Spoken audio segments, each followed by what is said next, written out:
Okay, it's kind of rainy and yucky. Gave me a little break. Tomorrow I'm gonna do the grinding and sanding and whatnot inside the boat if it doesn't rain. But today, while I had some sunny time, I added those on there because if you look under here, now we got nice clearance. It was like really close to it, and then every single time someone was in there, I guess the previous owners had some people in the boat on the trailer, and they were jumping around and cracked the hull or something. So I added 2x6s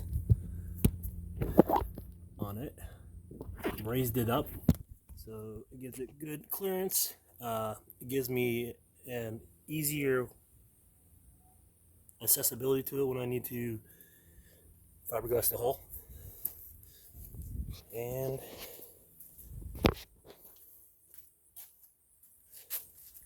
yeah, that actually looks pretty good. The only thing that having a little issue here is this. I just noticed this when I was trying to put the boat. Yeah, that needs to be refiberglassed and re-drilled probably. And then we got an issue with this right here. What am I going to do about that? Do they have bigger ones than these? I can put them like that, or what? Anywho, that's an update pretty quick here.